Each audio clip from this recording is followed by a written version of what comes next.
What is going on today, everyone? Today we are working on the turboed Subaru. In the last video, I introduced this car. I kind of showed what was wrong with it, talked about it just a little bit, and here it is in the garage. We're going to dig into it, and I already started kind of to dig into it because I wanted to see what was wrong with it, and I wasn't going to put everything back together to undo it and be like, oh, look at this, just because it'd take more time, and it's just, that would just be dumb. Anyways, let's get started, and I'm gonna go through what I've found so far. So, hey, let's take a look here. Turbo inlet over there that's covered in aluminum foil. I'm gonna turn the light on real quick to show you guys this. So, there's oil down there, there's oil down there, there's oil practically everywhere. But even better, if you can see, it looks like there's a pool of oil. So today's goal is to pull the turbo off and see what's going on in it. Here's the intercooler. I know that a little bit of oil accumulation in the intercooler is gonna happen over time just because, you know, the PCV system running through everything. However, this one, I already dumped everything out of it, and yeah, you see that sort of milkshakey looking stuff? That's a little bit of oil, and actually about a cup of oil came out of this, and coolant came out of it, a little bit of coolant with that too. So signs pointing to turbo failure on this seems all right, but I won't know until we get that off. I probably also should have done this earlier, but I'm gonna drain all the oil out of it.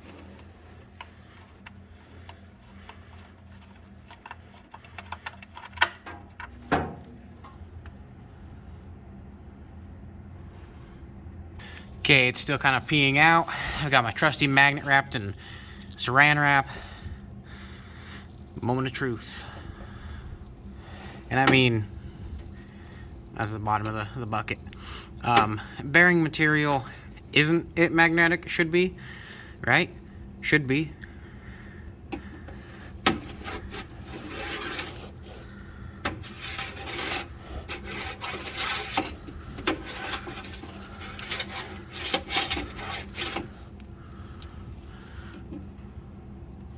And I can't say that I really see anything on there.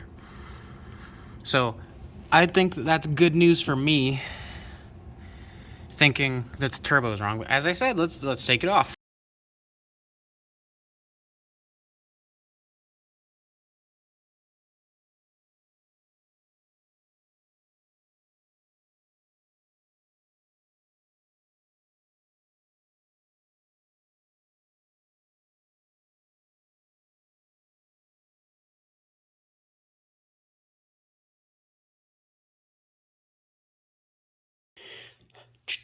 Who wants to see a downpipe off of a Subaru? Look at that, look at that, look at that. Just gonna, really? Never mind, screw that. Here we go. I want to show everyone this. There's the oil and the light, but crawl under here. Oil, oil, oil. Upside down. Look at that. Look at that. That's goop. So let's take a second real quick. I think that the turbo is bad and not the head gaskets because, and I don't know if you this is the first video you've watched on this, then let me tell you why. The coolant's topped up and it was full. I let it run and there was no coolant bubbling anywhere. However, there was coolant in the oil, so I'm thinking that the turbo failed spectacularly and is now having coolant and oil go everywhere. So that's why there's that. This is probably one of the worst sounds ever, but honestly, this is music to my ears. Listen.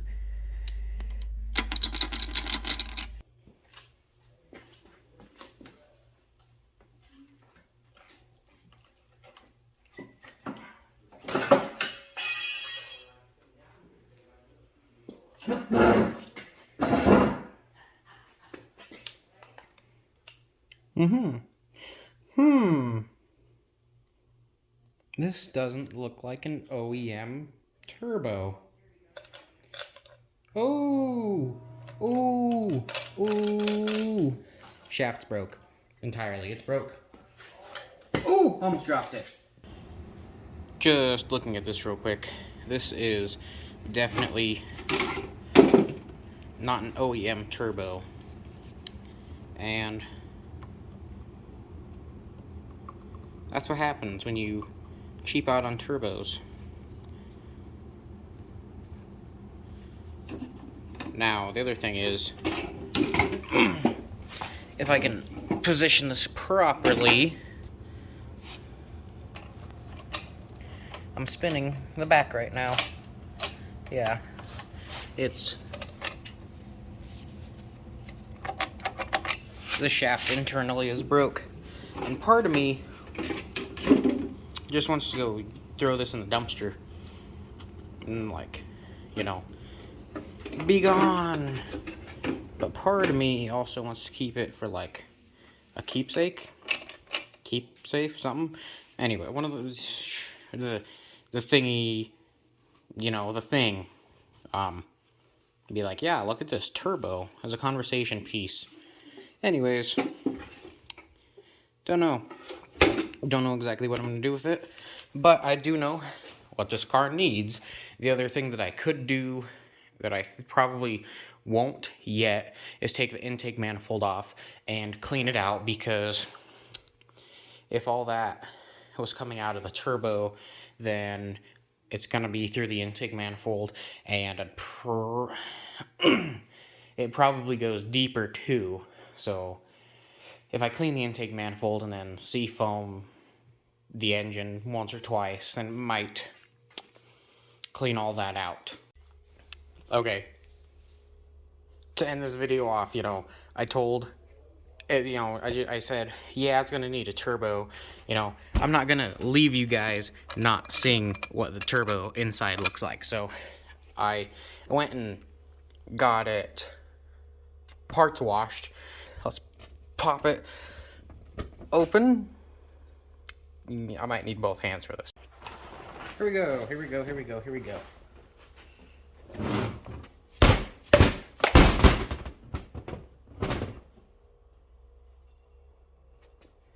Yeah, look at that.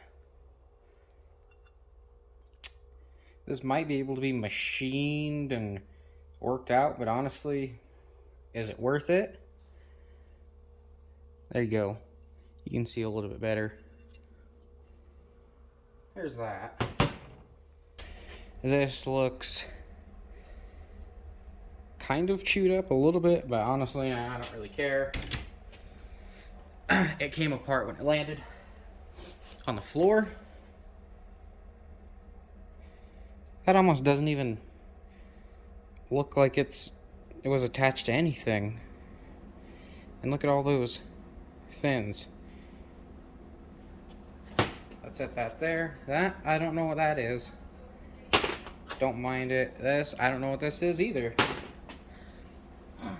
Not that this landed on the floor. See?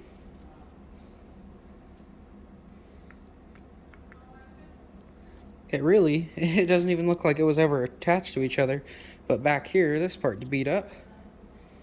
The front side, yeah, that's all chewed up.